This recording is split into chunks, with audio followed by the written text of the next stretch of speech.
আল্লাহর এক বান্দা গরিব মুসলমান, ঘরের সবাই মিলে রোজা রেখেছেন বাচ্চা সহ, কিন্তু কপাল খারাপ। সন্ধ্যা হওয়ার আগে টেনশনে পড়ে গেল, ইফতারি করার কোনো টাকা নেই, কি করব? আল্লাহর বান্দা পেরেশান হয়ে গেলেন, কোন মুসলমান ভাইয়ের কাছে গেলে একটু টাকা আমি পাইব, আমার একটু ধার দিবে, আমি আদায় করে দিব।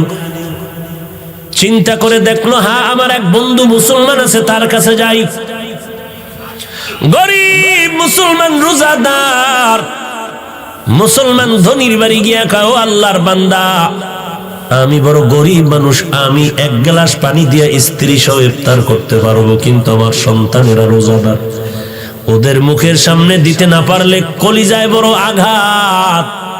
তো কি হইছে? বলে আমারে কিছু টাকা যদি আপনি ধার দেন, আমি ইফতারির আয়োজন করব, আমাকে একটু সময় দিলে আমি আপনার টাকা আবার পরে আদায় করে দিব। আল্লাহর বান্দা অহংকারী মুসলমান বলে, যাও, তোমাকে একটা টাকাও দেওয়া হবে না। দূর করে দিলেন গালি দিয়া।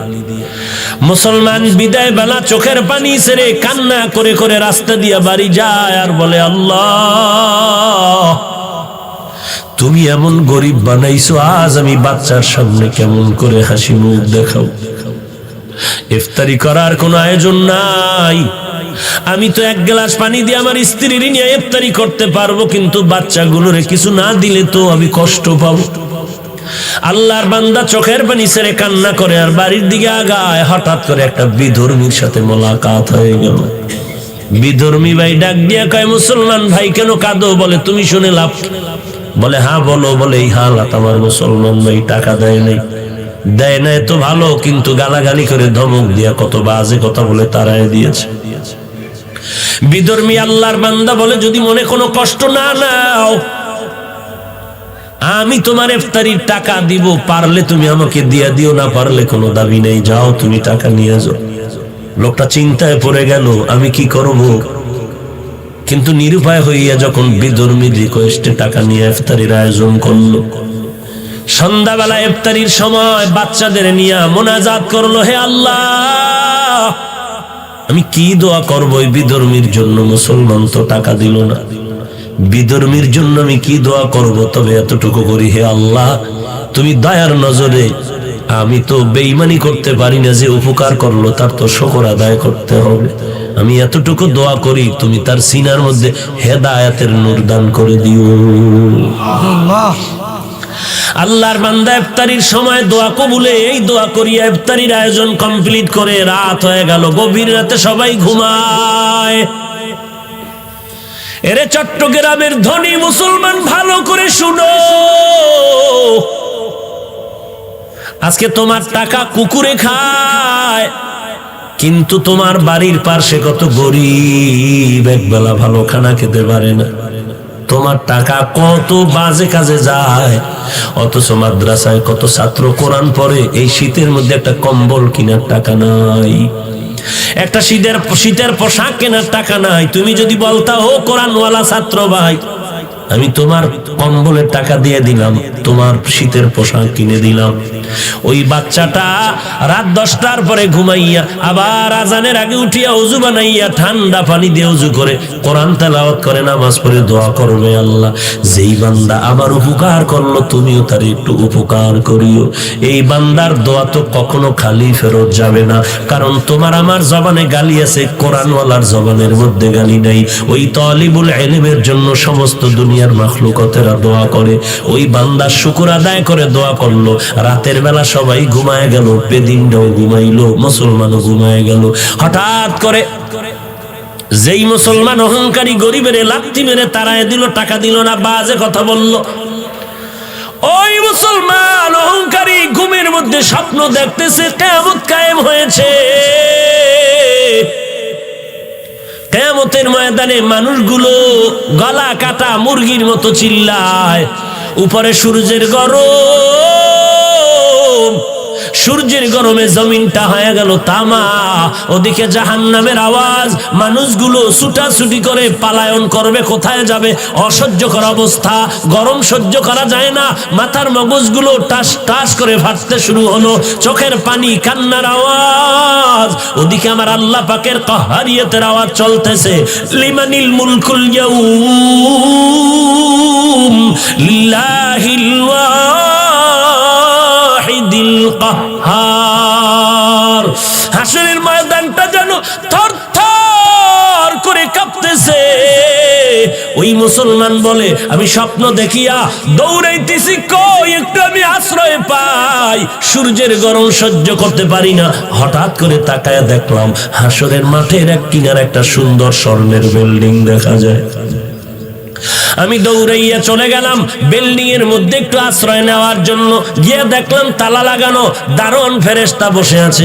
বললাম, ওরে দারোয়ান, একটু দরজাটা খুলিয়া দে, এই হাসরের কষ্ট সহ্য করতে পারি না। দারোয়ান ডাক দিয়া কয়, এটা তোমার জন্য বানানো হয় নাই। বলে, এই তালার চাবি কে পাইবে? বলে, দুনিয়াতে যারা গরিবের সাহায্য করেছে তাদেরকে আল্লাহই চাবি দিবে। মুসলমান অহংকারীটা ঘুম ভেঙ্গে হতাশ হয়ে গেল। দেখলাম কি হলো কি, দৌড়াইয়া গরিব মুসলমানের বাড়িতে হাজির। মুসলমানের গিয়ে কয়, মাফ করে দে, কত টাকা চাও? বলে, এখন আর হবে না, 1 টাকাও চাই না, টাকা লাগবে না। বলে, গতকাল ইফতারির কেমনে আয়োজন হয়েছে? বলে, শুনে কি লাভ হবে? বলে, বলো। বলে, আমার এলাকার পাশে এক বিধর্মী আমার ইফতারির আয়োজনের টাকা দিয়েছে।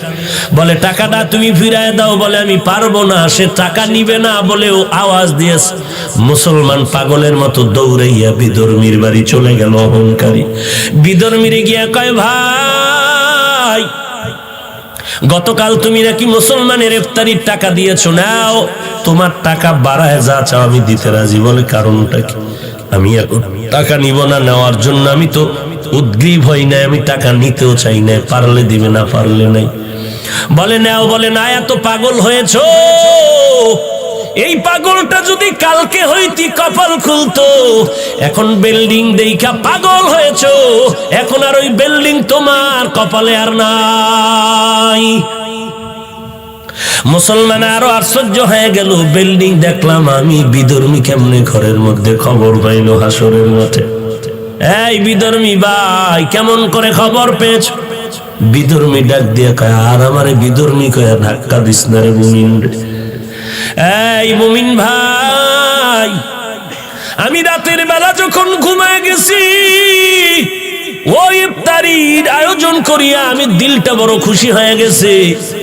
জানি না সে আমার জন্য কি দোয়া করেছে। রাতের ঘুমের ঘরে আমি তাকাইয়া দেখি মদিনার পয়গম্বর হাজির। মায়ার নবী এসে আমার সামনে এসে আমার হাতটা ধরে কয়, আর ঘুমাইয়া থাকিস না, ও জাহান্নামের আগুনে কেমন করে তুই জ্বলবি। আমারে মায়ার নবী হাত ধরিয়া কালিমা পড়াইয়া হাতটা ধরিয়া কয়, দেখ তুই গরিবের কি সাহায্য করেছো, আমার আল্লাহ এত খুশি। তাকায়া দেখ, মরণের পর আল্লাহ তোর জন্য একটা সুন্দর বিল্ডিং বানায় রাখছে, বালাখানা। এরে যুবক, অহংকারী করিস না। এলেমের বড়াই, আমলের বড়াই করে কি লাভ? সাহাবায়ে কেরামের মতো তো আমল তুমি আমি করতে পারি না, তাদের মতো এলেম তোমার আমার নাই, তাদের মতো তাকওয়া তোমার আমার নাই, তাদের মতো তাহাজ্জুদ তোমার আমার নাই, তাদের মতো এলেম আমল তোমার আমার নাই, তাদের মতো বড় মুহাদ্দিস জমিনে কেউ হবে না, হয় নাই, তাদের মতো বড় মুফাসসির কেউ নাই, হবেও না, তাদের মতো তাকওয়ালা কেউ নাই, হবেও না। এরপরে তাকায়া দেখো, সাহাবায়ে কেরামের মধ্যে আবার 10 জন সাহাবা জান্নাতের সুসংবাদ পাইলেন। 1 নম্বরে আবু বকর, এরপরে ওমর, ওসমান, আলী রাদিয়াল্লাহু আনহুম আজমাইন। এদের ইতিহাস তাকাও। 10 জন সাহাবা জান্নাতের টিকিট পাওয়ার পর নামাজে দাঁড়ায় সারা রাত কান্নার আওয়াজ। কান্নার একটাই কারণ, কবরে আমার কি উপায় হবে, এই জন্য কান্না। ওসমানের কান্না দেখে সবাই পাগল, কবর দেখলে হাউমাউ করে কান্না করে। কারণ সাদা কাপড়ের মধ্যে যখন তোমাকে আমাকে ঢুকাইয়া দেওয়া হবে, সাদা কাপড়ের বাসিন্দা যখন হয়ে যাব, কে পীর, কে মুরিদ, কে শিক্ষক, কে ছাত্র, কে ইমাম, কে মুক্তাদি, কোনো ভেদাভেদ নাই। কারণ আমার কপালেও লেখা নাই আমি শিক্ষক। কে আলেম, কে মুহাদ্দিস, কে মুফতি সাহেব, সাদা কাপড়ের মধ্যে লেখা থাকবে না। জানাজার কোয়ালিটি শেষ করিয়া ওই খাটিয়া কাঁদি নিয়ে যখন কবরের মধ্যে শুয়াইয়া বিদায় হয়ে যাবে, সবার কাছে দুইজন ফেরেশতা তিনটা প্রশ্ন নিয়ে হাজির হয়ে যাবে। রবের পরিচয় দাও, ধর্মের পরিচয় দাও, রহমাতুল লিল আলামিনের পরিচয় দাও। কাউকে জিজ্ঞাসা করে না করা হবে না তুমি কোন দলে ছিল, তুমি কোন পীরের মুরিদ হয়েছিল বলো, তুমি কোন মাদ্রাসার ছাত্র হয়েছিল বলো, তুমি কোন রঙের টুপি পরেছো বলো। এগুলো কোনো প্রশ্ন করা হবে না। তিনটা প্রশ্ন, রবের পরিচয় দাও, ধর্মের পরিচয় দাও, রহমাতুল লিল আলামিনের পরিচয় দাও। তারাই কবরে গিয়া জবাব দিতে পারবে যারা দুনিয়াতে রবের গোলামির রশিটা গলায় লাগাইছে। এরা কবরে গিয়া বলবে রব্বি আল্লাহ, আমার একমাত্র রব হলেন আমার আল্লাহ। আমি আল্লাহকে বেজার করে কোনো কাজ আমি করি নাই, আমি আল্লাহর রাজির বাইরে কোনো দিন কি দিন আল ইসলাম, আমার ধর্ম একমাত্র ইসলাম, ইসলাম ছাড়া কোনো ধর্মের চিন্তাও অন্তরে আনি নাই। এরপরে আমার মায়ার নবীকে দেখায় বলবে চিনো, হ্যাঁ ইনি তো আমার সেই মায়ার নবী, যেই নবীকে দেখার কত কান্না করেছি, দেখার জন্য পারি নাই। আলেম ওলামাদের মহব্বতে নবীর আদর্শের টুপি পরেছি, দাড়িটা লম্বা করেছি, মাদ্রাসায় লেখাপড়া করেছি। কত মানুষ কত বাজে কথা বলেছে, মাদ্রাসায় পড়ে লাভ নাই, টুপি পরে লাভ নাই, এরপরও ফালাই নাই। ওই নবী তো আমার আপন। আল্লাহ অর্ডার করবে আর কষ্ট দিও না, তাড়াতাড়ি কবরে জান্নাতের বিছানাটা বিছায়া দাও। পক্ষান্তরে যারা কবরে গিয়ে জবাব দিতে পারবে না, কারণ রবের গোলামি করে নাই, ইসলাম ধর্ম পালন করে নাই, আর নবীর সুন্নতের খবর নাই, মাথার চুলগুলোর মধ্যে নবীর সুন্নত ছিল মানে নাই। নবীর সুন্নত উম্মতের জন্য বড় নেয়ামত, যেই সুন্নতের আদর্শের মতো পবিত্র আদর্শ জমিনে কারো নাই। আঙ্গুলের নখগুলো কাটার মধ্যে নবীর সুন্নত ছিল মানে নাই, চুল কাটার মধ্যে রাখার মধ্যে নবীর সুন্নত ছিল, উম্মতেরা মানে নাই। বান্দা জুতা পরিধানের মধ্যে নবীর সুন্নাত ছিল মানে নাই, মসজিদে ঢুকতে সুন্নাত, বের হতে সুন্নাত মানে নাই, বাথরুমে ঢুকতে সুন্নাত, বের হতে সুন্নাত মানে নাই। নবীর সুন্নাত না মানার কারণে ওই বান্দা হাসরের ময়দান কবরে যাওয়ার পরে তো নবীকে চিনবে না, শুধু একটা আওয়াজ দিবে লা আদরি, লা আদরি, আমি কিছুই জানি না। আল্লাহ তাআলা কুদরতি আওয়াজ দিয়ে বলবে এরে ফেরেশতা, আর বান্দারে সুযোগ দিয়া লাভ নাই, এই বান্দারে আমি দুনিয়াতে কম সুযোগ দেই নাই। আমার দেওয়া পানি, আমার দেওয়া বাতাস, আমার দেওয়া সূর্যের আলো, চাঁদের আলো, সব নিয়ামতগুলো ভোগ করার পর আলেম ওলামাদের কথা তো মানেই নাই, বরং আলেমের গালাগালি করেছে আর বলেছে ওলামায়ে কেরামের কথা মতো চলবো না। ওলামায়ে কেরাম যদি নামাজের কথা বলছে, বলে নামাজ পড়বো না, দেখি কার শক্তি আছে নামাজ পড়াবে। আমার ওয়ারাসাতুল আম্বিয়া নবীর ওয়ারিসদের বিরোধিতা করেছে, আমি আল্লাহ এখন আর সুযোগ দিব না। ও ফেরেশতা, তাড়াতাড়ি কবরের মধ্যে জাহান্নামের আগুন বিছানা বিছায়া দাও, জাহান্নামের সাথে একটা রাস্তা বানায়া দাও। আল্লাহ গোসা নিয়ে বলবে রে কবরের মাটি, এই নাফরমানের দুই পার্শ্ব থেকে জোরে জোরে চাপ দাও, চাপের কারণে পাঁজরের হাড়গুলো চুরমার হয়ে যাবে।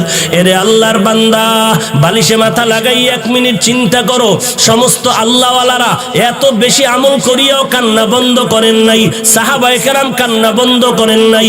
আমার নবী যার কোনো গুনাহ নাই, সারা রাত নামাজে কান্না করেন আর কাটায় দেন। আজকে তুমি কিভাবে ভাবলা যে কান্না লাগবে না? আল্লাহ বলেন বেশি বেশি কান্না করো, নবী বলেন 1 ফোঁটা চোখের পানির দাম কত? 70 বছর পর্যন্ত অন্যায় করেছো, 1 ফোঁটা চোখের পানি যদি ফেলতে পারো, তোর জীবনের 70 বছর গুনাহগুলো আল্লাহ মাফ করে দিবে। এরে নবীর উম্মতের দল, ও যুবক, আমি বলি না তুমি নবীর তরিকা মেনে স্কুল ছেড়ে দাও, চাকরি ছেড়ে দাও, না না, স্কুলে থাকো, খবরদার বের হবা না, ওখানে লেখাপড়া করে ডাক্তার, ডক্টর, ইঞ্জিনিয়ার হও, আমাদের দেশের জন্য বড় গৌরব। তবে তাকায় দেখো ডানে বামে তোমার আমার মতো কত বান্দা ডাক্তারি করে, নামাজ বাদ দেয় না। বান্দা তাকায় দেখো স্কুল কলেজে লেখাপড়া করে, নামাজ বাদ দেয় না। তোমার বিবেকরে জিজ্ঞাসা করো, তুমি কেন পারবা না রে বাবা? নবীর সুন্নতের মালাটা গলায় রাখতে পারবা না কেন? চট্টগ্রাম বিশ্ববিদ্যালয়ের দিকে নজর করে দেখো, এমনও কত ছাত্র আছে মাথায় টুপি আর পাগড়ি, লম্বা দাড়ি, লম্বা জামা পরিয়া ক্লাস করে, আছে না নেই? রিকশার ড্রাইভার ড্রাইভারি করে, আজান হলো মসজিদে গিয়ে নামাজ আদায় করতেছে। এরে আল্লাহর বান্দা, তোমার আমার মতো যুবক কত টাকার মালিক 1 টাকাও হারাম খায় না, নামাজ বাদ দেয় না, তুমি কেন পারবা না রে বাবা? আল্লাহর কাছে তওবা করো। কয়দিন আর যৌবনের বাহাদুরি করবা? কয়দিন আর? তোমার আমার বয়সের কত যুবক এই করোনা ভাইরাসের মধ্যে কবরে চলে গেল। তোমার আমার বয়সের থেকে কম বয়সের যুবকও কবরে চলে গেল। কয়দিন আর বাহাদুরি করবা? আল্লাহর কোরআনটা কি মিথ্যা মনে করেছো? ওলামায়ে কেরামের কথা কি মিথ্যা মনে করেছো রে বাবা? যদি মিথ্যা হইতো সাহাবায়ে কেরাম জীবনটা দিয়ে কান্না করতেন না, আল্লাহর নবী এত কষ্ট করতেন না, আউলিয়ায়ে কেরাম এত কষ্ট করে জীবনটারে কাটাইতেন না। এখনো সময় আছে, দলাদলি ছেড়ে দাও, একমাত্র আল্লাহ ওয়ালাদের সাথে সম্পর্ক লাগাও। কোন আল্লাহওয়ালা? যাদের বয়ান শুনলে আমল মোহাব্বত বাড়বে, আমল হবে, যাদের বয়ানে চোখের পানি আসবে, দিলটা নরম হবে। আল্লাহর কাছে কান্না করো, তৌফিক চাও, হে আল্লাহ জীবন চলে যাবে, আর কোনোদিন নামাজ ছাড়বো না, বেপরদায় চলবো না, ওলামায়ে কেরামের বিরোধিতা করবো না, লেখবো না, জবানে কিছু বলবো না, নবীর তরিকার বাহিরে চলবো না, সহিভাবে কোরআন শিখবো, 5 বেলার নামাজ আদায় করবো, মা বাবার খেদমত করে দোয়া নিব, নবীর তরিকা মতে চলবো, কোনোদিন দেশের বিরুদ্ধে জাতির বিরুদ্ধে কোনো ষড়যন্ত্রে লিপ্ত হব না। ও আল্লাহ, তুমি আমাদের সবাইকে তওবা করার তৌফিক দান করে দাও, আমাদের তওবার উপরে মজবুত হয়ে চলার মতো তৌফিক দান করে দাও। আমিন। আলহামদুলিল্লাহি রাব্বিল আলামিন, ওয়াসসালাতু ওয়াসসালামু আলা সাইয়্যিদিল আম্বিয়া ওয়াল মুরসালিন ওয়া আলা আলিহি ওয়া আসহাবিহি আজমাইন। ইয়া আরহামার রাহিমিন, ইয়া আরহামার রাহিমিন, ইয়া আরহামার রাহিমিন। রব্বিরহামহুমা কামা রব্বায়ানি সগীরা, রব্বিরহামহুমা কামা রব্বায়ানি সগীরা। আল্লাহুম্মা ইন্নাকা আফুউন তুহিব্বুল আফওয়া ফাআফু আন্নী। আল্লাহুম্মা ইন্না নাউযু বিকা মিনাল বারাসি ওয়াল জুনুনি ওয়াল জুযামি ওয়া মিন সাইয়্যিল আসকাম। اللهم إنا نعوذ بك من البرص والجنون والجذام ومن سيء الأسقام. اللهم إنا نعوذ بك من سخطك والنار. ربنا هب لنا من أزواجنا وذريتنا قرة أعين واجعلنا للمتقين إماما. ربنا وآتنا ما وعدتنا على رسلك ولا تخزنا يوم القيامة إنك لا تخلف الميعاد. ربنا لا تزغ قلوبنا بعد إذ هديتنا وهب لنا من لدنك رحمة إنك أنت الوهاب. ربنا آتنا في الدنيا حسنة وفي الآخرة حسنة وقنا عذاب النار. ওদায়ার মালিক, এই শানের সালাত সম্মেলনে 2 দিন ব্যাপী প্রোগ্রামের শেষ, কত উলামায়ে কেরাম হাত তুলেছেন, মুরব্বী হাজী সাহেবরা হাত তুলেছেন, আয় আল্লাহ কত ব্যবসায়ী, কত চাকরিজীবী, কত যুবক ভাই, ছাত্র ভাইরা হাত তুলেছেন, পর্দার আড়ালের কত মা বোনেরা যেন হাত তুলেছেন রে আল্লাহ। আমরা সবাই এসেছিলাম দুনিয়াতে কত পবিত্র অবস্থায়, শয়তানের ধোকায় পড়ে গুনাহ করে জীবনটারে নষ্ট করে ফেলেছে। আমার গুনার খবর এলাকার মানুষ যদি জানতো, কেউ সম্মানের জায়গায় বসতে দিত না রে আল্লাহ। শয়তানের ধোকায় পড়ে গুনাহ করে আজ দেখি আমার হাত দুটো নাপাক, গুনাহের কারণে আমার চোখ নাপাক, আমার জিহ্বা নাপাক, আমার অন্তর নাপাক করে ফেলেছি। আপনার দরওয়াজা ছাড়ি নাই রে আল্লাহ, তওবার নিয়তে হাত তুলেছি, মেহেরবানি আমাদেরকে তওবাওয়ালা জিন্দেগি দান করে। আলহামদুলিল্লাহিল্লাযী জাআলাশ শামসা ওয়াল কমারা বিহুসবান ওয়ান নাজমা ওয়াশ শাজারা ইয়াসজুদান وفضل زمانا على زمان كما فضل مكانا على مكان وإنسانا على إنسان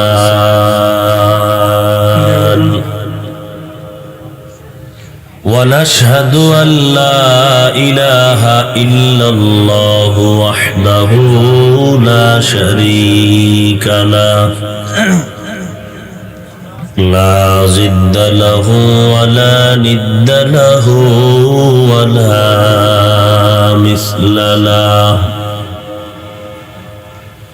ونشهد أن سيدنا وسندنا وحبيب ربنا وطبيبنا وطبيب قلوبنا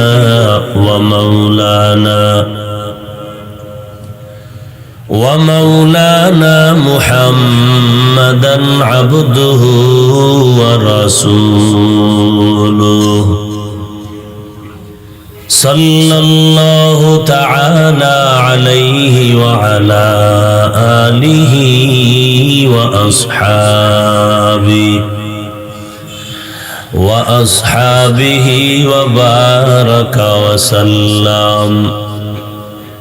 وبارك وسلم تسليما كثيرا الذي أرسله الله تعالى بالحق بشيرا ونذيرا وداعيا إلى الله بإذنه وسراجا منيرا أما بعد فأعوذ بالله من الشيطان الرجيم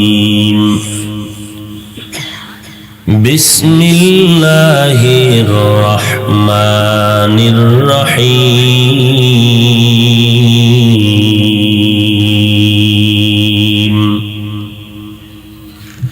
لئن شكرتم لأزيدنكم ولئن كفرتم إن عذابي لشديد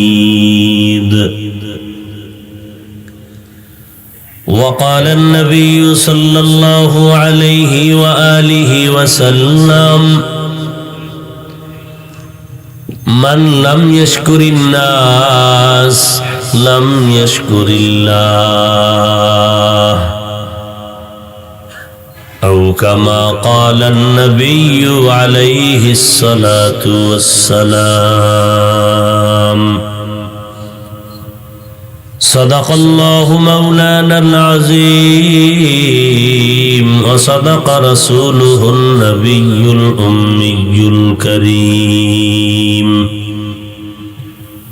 ونحن على ذلك من الشاهدين والشاكرين والذاكرين والحمد لله رب العالمين اللهم صل على محمد النبي الأمي وعلى آله وسلم تسليما سبحانك لا علم لنا إلا ما علمتنا إنك أنت العليم الحكيم رب اشرح لي صدري ويسر لي أمري واحلل عقدة من لساني يفقه قولي الحمد لمن قدر خيرا وخبالا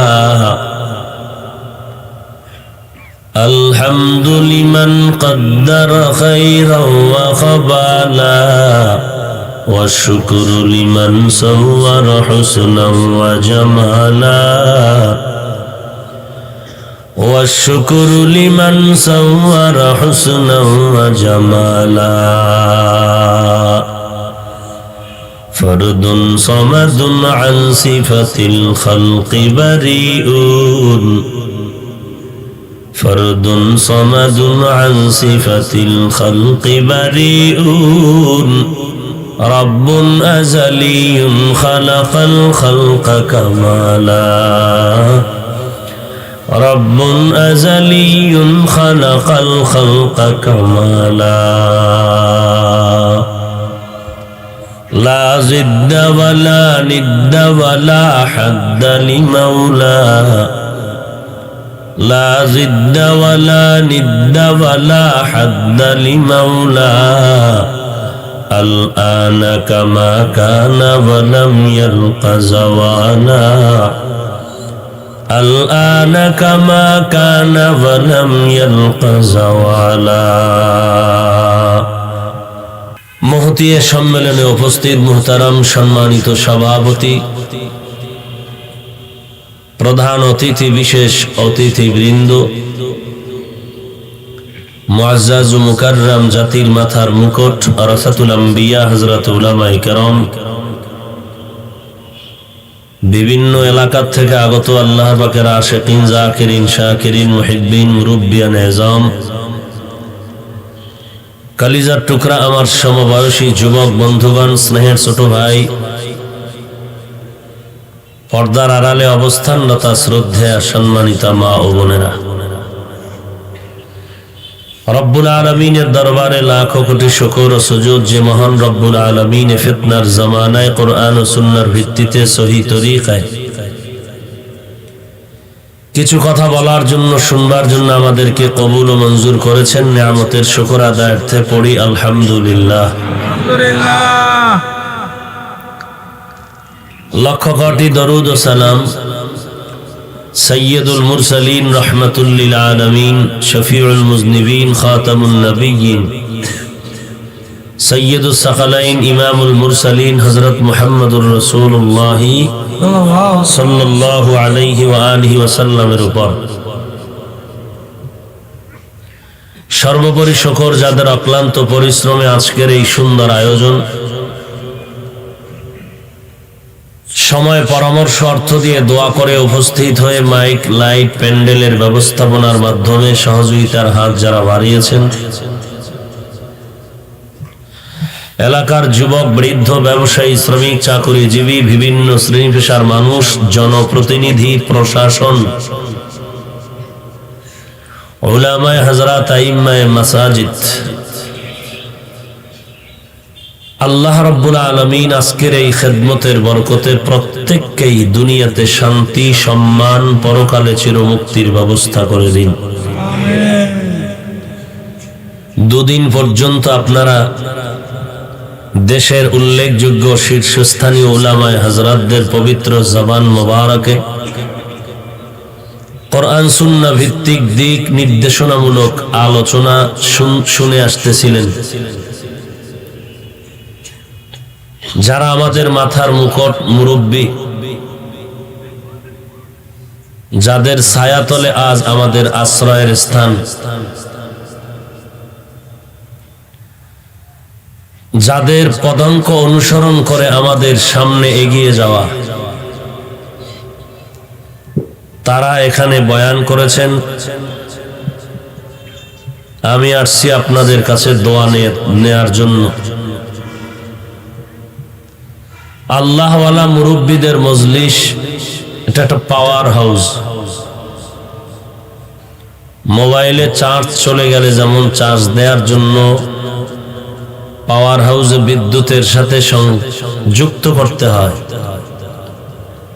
আমাদের ঈমান আমলের চার্জ দেওয়ার জন্য আল্লাহওয়ালাদের মজলিসে আমরা দোয়ার জন্য আসি। বয়ানের মঞ্চ আমার জন্য এটা নয়, সারা দেশে বয়ানের কত জায়গা আছে। এখানে আসার মাত্র এক কারণ, কষ্ট করে হলো দ্বীনের মহব্বতে মুরব্বীদের একটু নেক দোয়ার জন্য। কারণ এই প্রোগ্রামটা নেয়ার ক্ষেত্রে অনেক মুরব্বীদের অনুরোধ, আবেদন। তো যেহেতু এসেছি, আপনারাও কষ্ট করে ধৈর্যের সাথে বসে আছেন, কিছু মহব্বতের কথা মুযাকারার নিয়তে বলার জন্য কোরআনে হাকীমের এক আয়াতে কারিমা তেলাওয়াত করেছি। রাসূল আরবী সাল্লাল্লাহু আলাইহি ওয়া আলিহি ওয়াসাল্লামের অসংখ্য অগণিত অমীয় বাণী, পবিত্র হাদিস শরীফের মধ্য থেকে একটি হাদিস পড়েছি। আল্লাহ পাক বলেন, লা ইন শাকারতুম লা আযীদান্নাকুম, অবশ্যই যারা আল্লাহ পাকের নিয়ামত পেয়ে শুকর আদায় করবেন, আল্লাহ তাদের উপরে নিয়ামতকে বৃদ্ধি করে দিবেন। ওয়ালা ইন কাফারতুম ইন্না আযাবী লাশাদীদ, যারা আল্লাহর নিয়ামত পেয়ে শুকর আদায় করবে না, আল্লাহ পাক রব্বুল আলামিন তাদের থেকে নিয়ামতকে ছিনায় নিবেন এবং পরকাল জিন্দেগীর জন্য তার ভয়ঙ্কর শাস্তি অপেক্ষমান।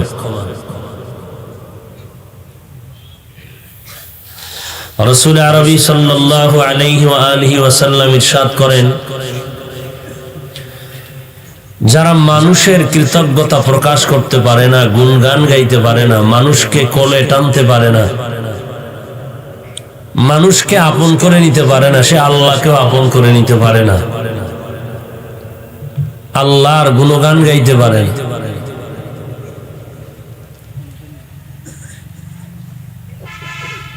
মোটামুটি আয়াতের মধ্যে আল্লাহর নিয়ামত সম্পর্কে আমাদেরকে উদ্বুদ্ধ করেছেন শুকর আদায়ের জন্য, সতর্কবাণী করেছেন আল্লাহর নিয়ামত পেয়ে যেন আমরা কেউ অকৃতজ্ঞতা প্রকাশ না করি।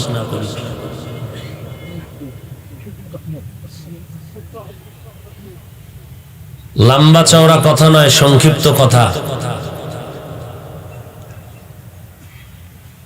আপনারা কষ্ট করে আসছেন সওয়াবের আশায়,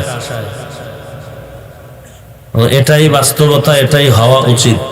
অন্য কোন নিয়ত থাকলে এর ফলাফল দিলের উপরে আল্লাহ দিবেন।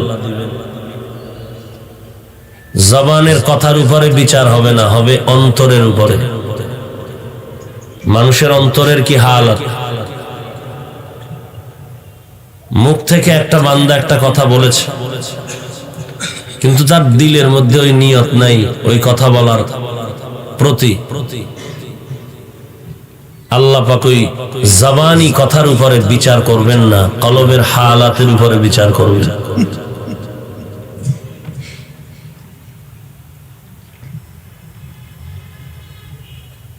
সহিহ মুসলিম শরীফের মধ্যে একটি ঘটনা আছে। আল্লাহ পাক রসুলকে বলেন, হে রাসূল করিম সাল্লাল্লাহু আলাইহি ওয়া আলিহি ওয়াসাল্লাম, আমি তওবা করনেওয়ালার উপরে এই পরিমাণ খুশি, অমুক ব্যক্তির থেকেও আমি বেশি খুশি যারা তওবা করে গুনাহের থেকে। বলে কার থেকে বেশি খুশি?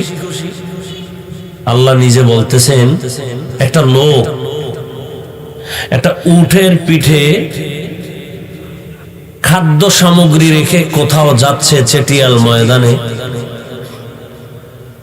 তা হঠাৎ করে তার উট হারিয়ে গেল। আপনারা এরকম করেন কেন? আসলেন কেন? ভেতরে ঢুকলেন কেন? যাবেন বলে বাহিরে দাঁড়িয়ে থাকতেন।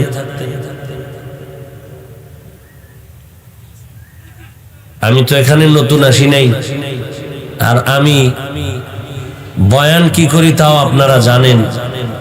এলেম আমল কিছুই নাই, আল্লাহওয়ালা মুরব্বীদের একটু নেক দোয়া, এই পুঁজি নিয়েই চলতেছি। বাস্তব যেটা, আপনারা বিশ্বাস করেন আর না করেন। আমি মুরব্বী মানার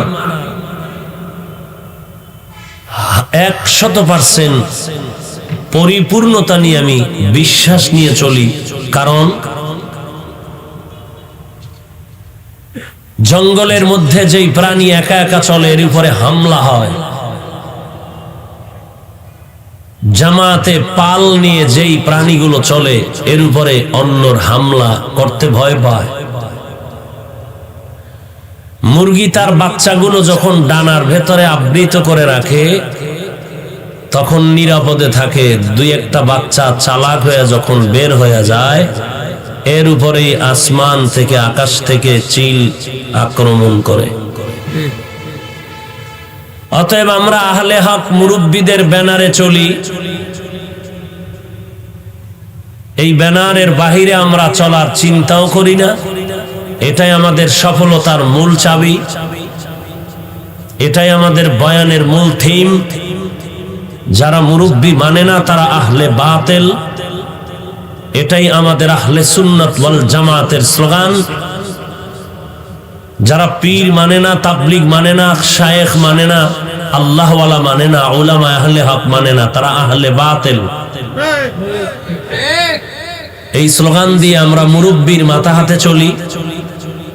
মুরব্বীরা যদি বলেন এখন চুপ, সাইলেন্ট হয়ে থাকতে হবে, চুপ।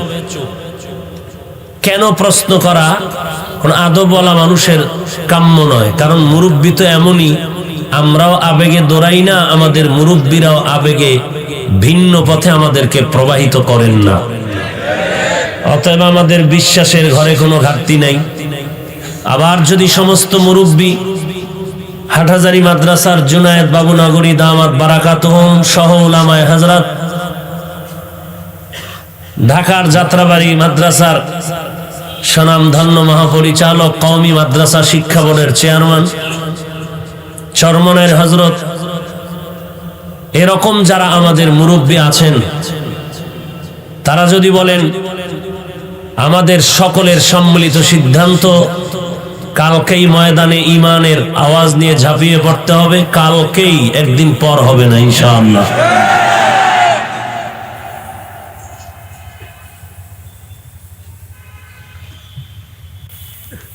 ঢাকায় আপনারা জানেন সমস্ত মুফতিয়ানে কেরাম সম্মিলিত ফতোয়া দিয়েছেন, ঝামেলা শেষ। তো মোল্লা আগার ফতোয়া দেহাত, মুফতি পয়দা কেস লিয়ে। আমি মোল্লায় যদি ফতোয়া দিতে, মুফতিরা কি করবেন? যার যেটা কাজ সে সেই কাজ করবেন, এটাই তার শান। মুফাসসির হতে হলে তাফসীর পড়তে হবে, ফতোয়া দিতে হলে ইফতা পড়তে হবে, মুফতি হতে হবে। খতিব সাহেব যেই সম্মানের জায়গায় বসবেন, এন মুয়াজ্জিনে যদি আজকের বয়ান আমি করুম, আপনি আজান দেন, এর দ্বারা নাজায়েজ বা হারাম কিছু না হলেও শানের খেলাফ হবে। আমরা এতটুকু নজর রেখে চলার চেষ্টা করি, বাকি আল্লাহ পাকের ইচ্ছা। তো যাই হোক, আল্লাহ রাব্বুল আলামিনের পয়গম্বরকে আল্লাহ বলেন, লোকটা উট নিয়ে যাচ্ছে, উপরে খাদ্য সামগ্রী, উট হারিয়ে গেছে। লোকটা নিরুপায় হয়ে তালাশ করে উট না পেয়ে একটা গাছের ছায়ার নিচে আশ্রয় গ্রহণ করলো। তন্দ্রাচ্ছন্ন হঠাৎ করে দেখে, চোখ খুলে হারানো উট তার সামনে হাজির। সহিহ মুসলিম শরীফের কথা, তাওবার বয়ান। নবীজি বলেন, আল্লাহ বলেন, নবী এই লোকটা উট পাইয়া কি খুশি? বলে সীমাহীন খুশি। বলে কেমন খুশি জানেন? খুশি হইয়া বান্দা আবেগে কি কয়? আল্লাহুম্মা আনতা রাব্বি আনতা আবদি ওয়া আনা রাব্বুক। ও আল্লাহ, তুমি আমার গোলাম, আমি তোমার রব। মুসলিম শরীফ তো মানার বাইরে কেউ নাই, কারণ হাদিস নিয়ে যত কিলাকিলি করুক, বুখারী মুসলিম সবাই মানে। ওই বান্দা খুশি হয়ে বলেন, আল্লাহুম্মা আনতা আবদি ওয়া আনা রাব্বুক, তুমি আমার গোলাম, আমি আল্লাহ, আমি তোমার রব। নবী খুব খুশি মনে বলছে। এটা তার মুখের কথা, কলিজার কথা না, দিলের কথা না। ফলাফল দিলের উপরে হবে। যদি জবানের কথার উপরে হয় তো ফলাফল সে কাফের। ঠিক একই ফতোয়া মানসুর হাল্লাজের ব্যাপারে। আনাল হক যদি তার জবানের কথা না হয়, দিলের হয়, তো কাফের। কিন্তু তার কথাটা মারেফতি লাইনে, মুশাহাদার লাইনে, জবানের আওয়াজ, ওয়াজদের আওয়াজ, আশেকানা স্লোগান। আল্লাহ বুঝার তৌফিক দান করেন। পৃথিবীর শ্রেষ্ঠ একজন বুজুর্গ শামসে তাবরিজি রহমতুল্লাহ আলাইহি, যার রুহানি পাওয়ার পেয়ে জালালউদ্দিন রুমি হয়েছেন। খুতবা খুদ কামিল না শুদ মাওলায়ে রুম, তা গোলামে শামসে তাবরিজি না শুদ।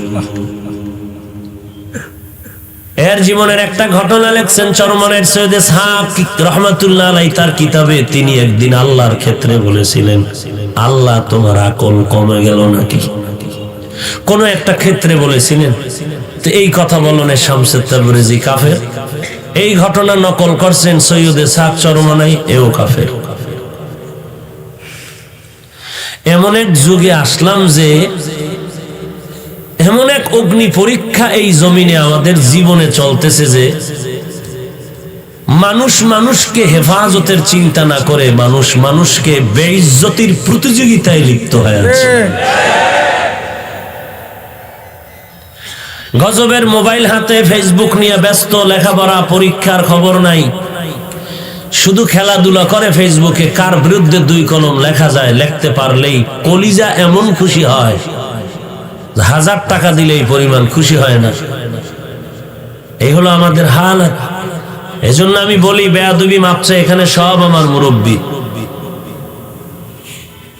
যে আজকের আমাদের আহলে হক উলামায়ে কেরামের মাঝে দূরত্ব সৃষ্টি করার যত মাধ্যম আছে এর মধ্যে গজবের ফেসবুক হলো আসল। একটা ছাত্র শারহে বেকায়া পড়ে,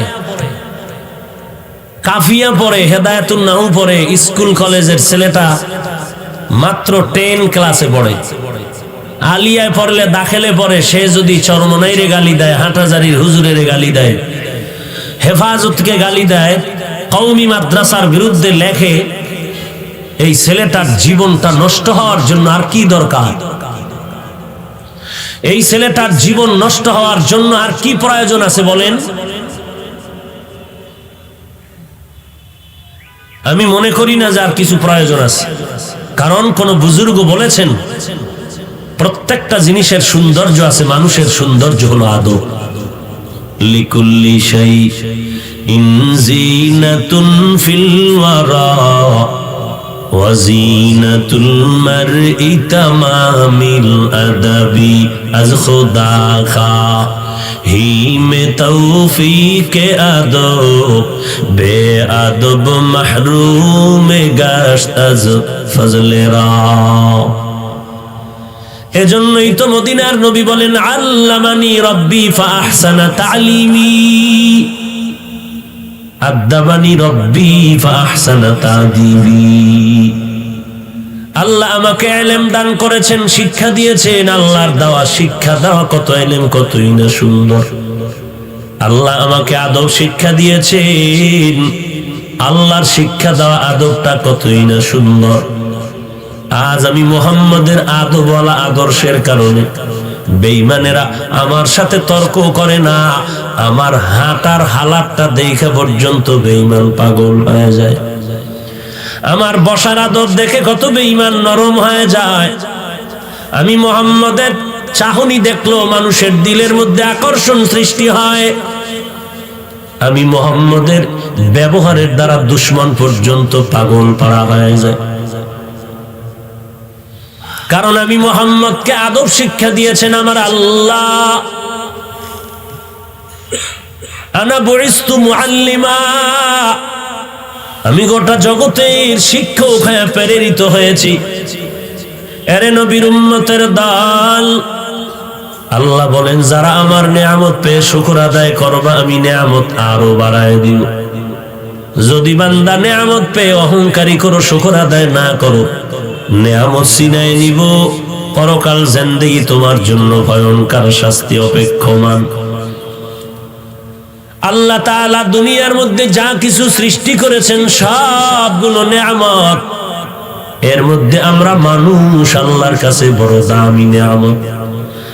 ওয়ালাকাদ কাররামনা বানি আদম ওয়া হামালনাহুম ফিল বাররি ওয়াল বাহরি ওয়ারাযাকনাহুম মিনাত তাইয়্যিবাত وفضلناهم على كثير ممن خلقنا تفضيلا। বনি আদম জাতি বড় শ্রেষ্ঠ জাতি। এই মানুষ আল্লাহ আমাকে বানিয়েছেন বড় নেয়ামত। আমি কোনদিন বলি না আল্লাহ তুমি আমাকে মানুষ বানাও। আদমের আওলাদ হতে পেরে আজ আমি ধন্য হয়ে গেলাম। আল্লাহ আমাকে মানুষ না বানায় যদি ভিন্ন কোনো প্রাণী বানাইতেন কিছু করার ছিল না রে মুমিন। আল্লাহ দয়ার নজরে আমাকে চাওয়া ছাড়াই মানুষ বানানোর পরে আজ তাকায় দেখি কত বেঈমান, কত হিন্দু, কত ইহুদি, কত খ্রিস্টান, কত বৌদ্ধ মুসলমানের ব্যানারে এসে কালেমা পড়ে। আল্লাহ কত দয়াময়, আমাকে আল্লাহ দয়া করিয়া এই মুসলমানের ঘরে পাঠায় দিলেন। কত বান্দা আফসোস করে আমি আখিরি নবীর উম্মত হতে পারলাম না। আল্লাহ আপনাকে আমাকে আখিরি নবীর উম্মত করে পাঠাইলেন। গোটা জগতের জন্য আমার নবী বলে বড় নেয়ামত। এমন একজন নবী আল্লাহ আমাদেরকে দান করেছেন যে নবীর মতো কোনো নবী নাই। যেই নবী আমার আল্লাহর এত মহাব্বতের বন্ধু। ঈসা নবী আল্লাহর বন্ধু, মুসা নবী আল্লাহর বন্ধু, ইব্রাহিম নবী আল্লাহর বন্ধু, মুহাম্মদ আল্লাহর বন্ধু। আম্বিয়া কেরাম আমার আল্লাহ পাকের আশিক। আর আমার আল্লাহ বলেন আমি আল্লাহ নিজেই আমি মুহাম্মদের আশিক। আল্লাহ जहाँ तक है रबूबियत खुदा का वहाँ तक है नबूवत मुस्तफा का। আমি আল্লাহ হলাম রব্বুল আলামিন। আমার বন্ধু মুহাম্মদের বানায় দিলাম রাহমাতুল লিল আলামিন। গোটা জগতের জন্য আমি আল্লাহ রব। আমার বন্ধু মুহাম্মদ হলেন রহমত। এরে বান্দা আমি আল্লাহ তোমাকে এত পরিমাণ নিয়ামত দান করলাম। ইন তাউদ্দু নি'মাতাল্লাহি লা তুহসুহা। গণনা করেও বান্দা তুমি নিয়ামত শেষ করতে পারবা না। আল্লাহ আমাকে মানুষ বানাইছেন, সব আমার আল্লাহর দেওয়া, আমার কিছুই নেই। আসলে আমি চাপার জোরে বলি সব আমার। আমার বাড়ি, আমার গাড়ি, আমার টাকা, আমার পয়সা, আমার কণ্ঠ, আমার বয়ান, আমার ভক্তবৃন্দ, এগুলো কিচ্ছু না, সব আমার আল্লাহর দেওয়া।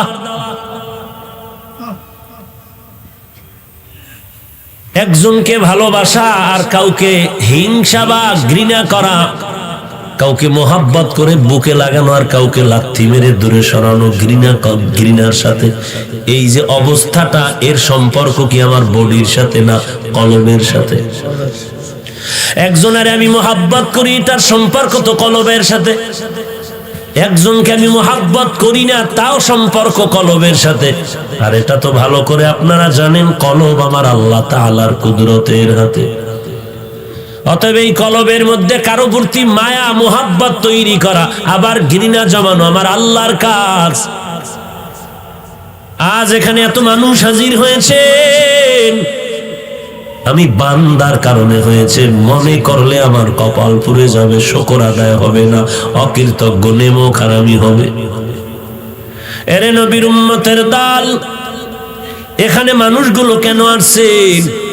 একমাত্র আল্লাহর মোহাব্বত, নবীজির আদর্শের আকর্ষণ। কারণ আমি যদি আপনাদের 5 মিনিট জিকিরে লাগাই চেয়ার নিয়ে আমি একা বাইরে চলে যাই, পর্দার আড়ালে 5 মিনিট পরে আসি, 5 মিনিট পরে এসে আমি কণ্ঠ বাজায় টান দিলাম বয়ানের, 5 মিনিট পরে এসে যখন টান দিব দেখবো ময়দানে মাইকওয়ালা ছাড়া কেউ থাকতে চাইবে না। কি হইল 5 মিনিটে? ঝামেলা কি হইল? ঝামেলা হয়ে গেল। আমার মাথার মধ্যে মদিনার আদর্শের টুপি ছিল, আমি ফালায় ক্যাপ লাগায় দিছি। আমার বডির গলার মধ্যে মদিনার পাগড়ি ছিল, ফালায় দিয়া বেঈমানের টাই লাগাইছি। আমার বডির মধ্যে মদিনার পোশাক আমি ফালায় দিয়া শার্ট প্যান্ট পরেছি। আমি বান্দা আগের মতোই ঠিক আছি, কণ্ঠ ঠিক আছে, টান একালি বাড়ায় দিলাম। এরপরও কেন মানুষ থাকবে না? কারণ কি? যারা প্যান্ট শার্ট টাইয়ের গোলাম হইয়া জমিনের মধ্যে বাহাদুরি করে তারাও বলবে বুঝলাম না হাফিজ ভাইয়ের উপরে না জানি কোন গজব শুরু হয়ে গেল। ওরে বাবা, কারণটা কি জানো? একমাত্র কারণ হলো আমার বয়ানও ঠিক আছে, টানও ঠিক আছে, কণ্ঠ ঠিক আছে, এরপরেও কেন মানুষ চলে যাবে, থাকবে না? একমাত্র কারণ হলো এটা আমার ব্যক্তিগত কোনো ক্রেডিট না, এর পেছনে আছে মদিনার নবীর আদর্শের আকর্ষণ। তা আমি বাহাদুরি করি কেন? আমার কণ্ঠ কত সুন্দর। ওরে কণ্ঠ কি আমার বাবায় দিছে না আল্লাহ দিছে? তা বাহাদুরি কি আছে? আবার হিংসা করি, দূর একটা কণ্ঠ আছে। তা তুমি আল্লাহর দেওয়া নেয়ামতকে তুমি বৃদ্ধাঙ্গুলি দেখাইলা, কণ্ঠকে দিছেন তা তুমি দূর করে বললা এটা কণ্ঠ হইল। আর কণ্ঠ ছাড়া আছে কি? আল্লাহ যা দিছে তুমি আর কি দিতে চাও? কণ্ঠ ছাড়া আছে কি? আল্লাহ দিছে কি? সূরা কাউসার, ইন্না আতাইনাকাল কাউসার, এই সূরার তাফসীরের মধ্যে মুফাসসিরিনে কেরাম লিখেছেন সমস্ত আম্বিয়া কেরামের কণ্ঠ ছিল সুন্দর। এর মধ্যে আবার দাউদ আলাইহিস সালামের কণ্ঠ আরো সুন্দর। আমার মায়ার নবীর কণ্ঠ বড় সুন্দর। আবার শরীয়তের মাসআলার মধ্যে যখন 5 জন আলেম এক জায়গায় জমা হবে, নামাজের সময় হবে, ইমামতি করবে, কে ইমাম হবে? কয় যে বেশি আলেম এলেমওয়ালা তারে দাও। কয় সবাই তো আলেম। কয় তাহলে যার মধ্যে আমল বেশি তারে দাও। কয় সবাই তো আমল করে। যার মধ্যে তাকওয়া বেশি সবাই তারে দাও। কয় তাকওয়া সবার মধ্যে আছে। ফাইনাল ফয়সালা দে, যার কণ্ঠ বড় সুন্দর তারে ইমামতির মুসাল্লায় পাঠায়া দাও। ওই বান্দা কোরআনের তেলাওয়াত করবে, তিনিও চোখের পানি ঝরবে আর উম্মতের চোখের পানি পড়বে। ওই বান্দা চেহারাটা অনেক সুন্দর, বলে এটা একটা চেহারা হইল নাকি? এই চেহারা দিয়া বড়াই করো কেন? বান্দা তুমি চেহারা তো আল্লাহ দিছে, তুমি কেন হিংসা করো? তুমি বান্দার চেহারারে হিংসা করো না, আমার মাওলার নেয়ামতের বিরুদ্ধে আঙ্গুলি দেখাইছো। কত বান্দা ফকির থেকে ধনী হয়ে কষ্ট করে করে কাজ করে ধনী হলো, বিল্ডিং করলো। আবার এক বান্দা বাবার টাকার পুঁজি খাটাইয়া ফকির হয়ে গেল, টাকা পয়সা শেষ। তো ধনী বানাইছেন আল্লাহ, গরিব বানাইছেন আল্লাহ। তুমি যদি বান্দা হিংসা করো, ধনী হইল কেন? মূলত তুমি পরোক্ষভাবে আমার আল্লাহর নেয়ামতরে অস্বীকার করেছো।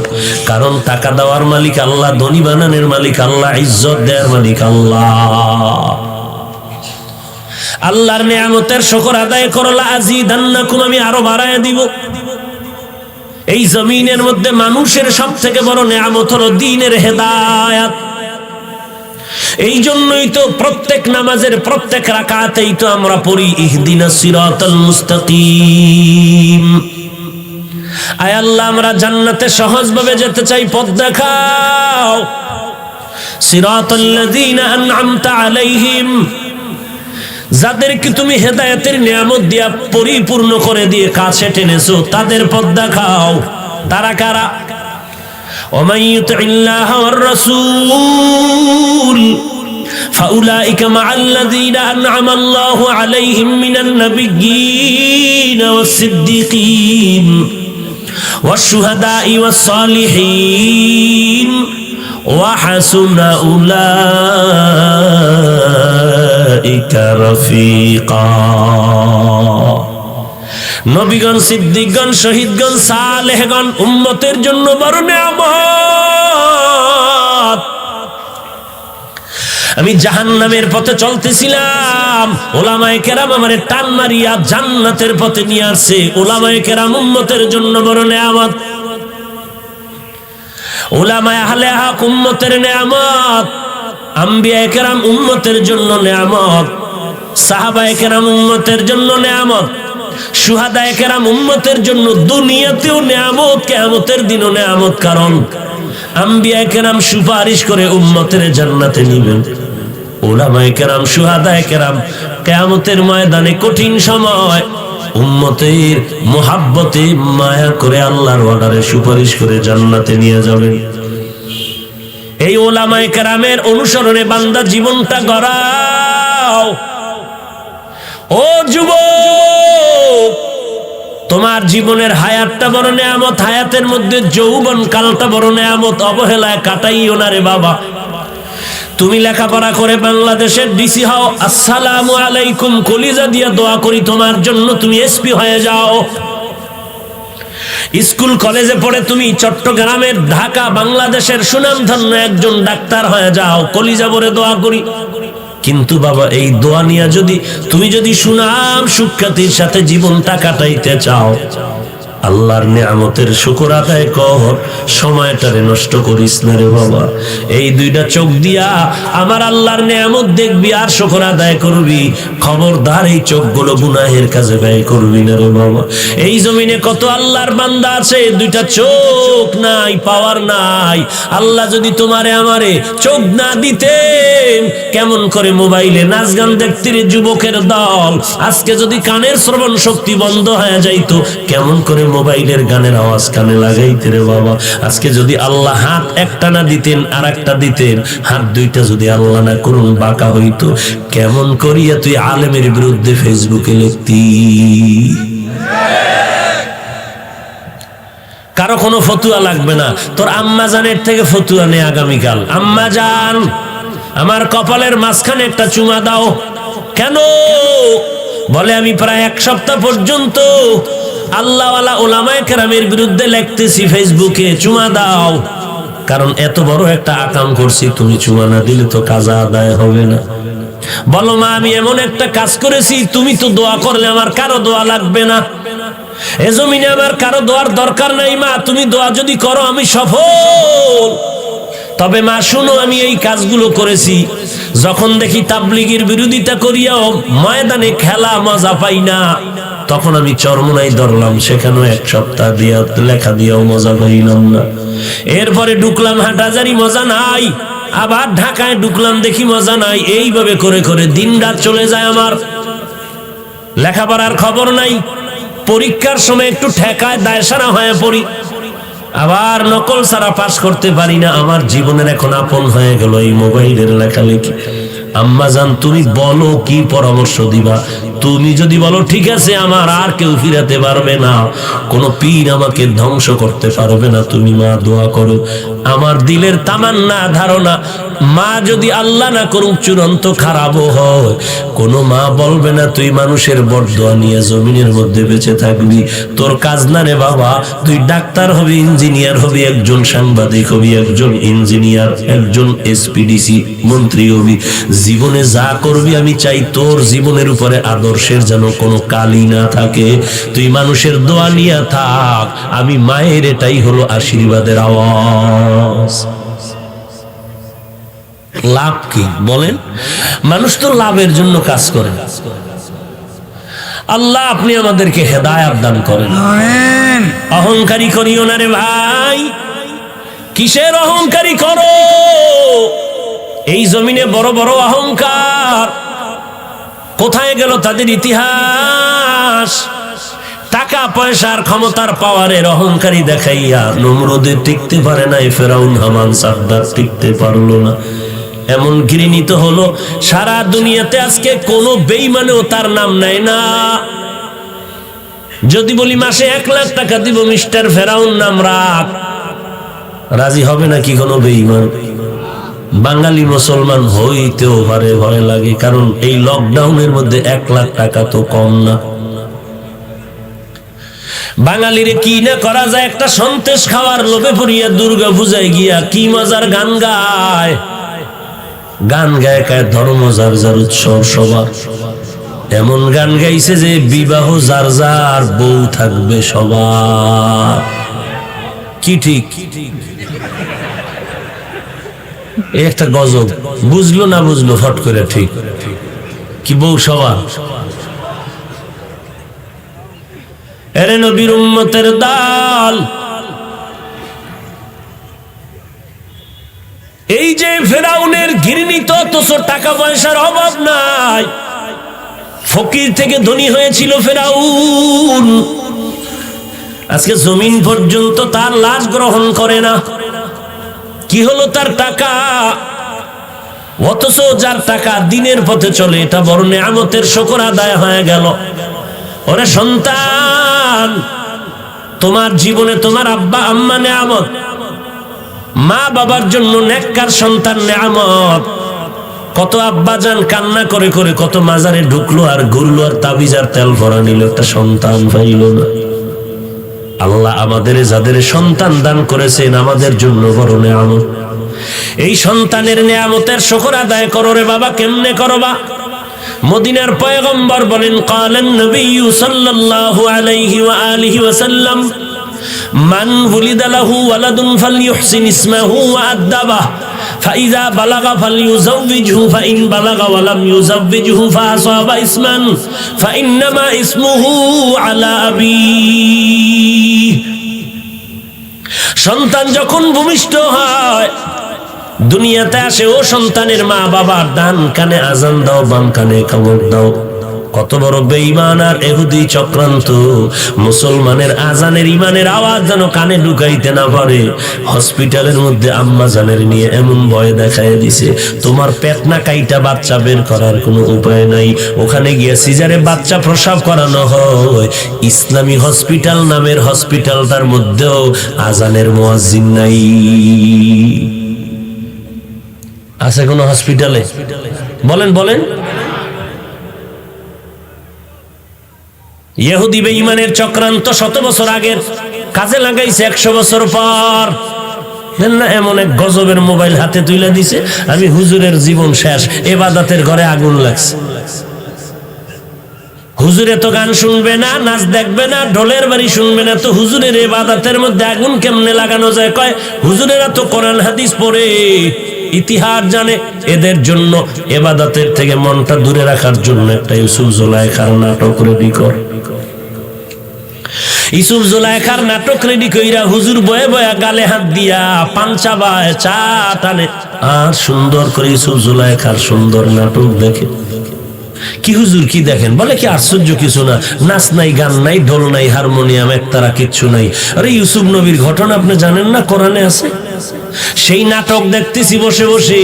নাটক দেখতে দেখতে সীমানার শেষ যখন চলে যাবে, হঠাৎ করে জানালা দিয়ে তাকায় দেখে মসজিদের জামাত শেষ হয়ে অক্ত শেষের দিকে। ইহুদিরা কামিয়াব হয়ে গেল যে হুজুরের ইবাদতের মধ্যে আগুন লাগায় দিলাম।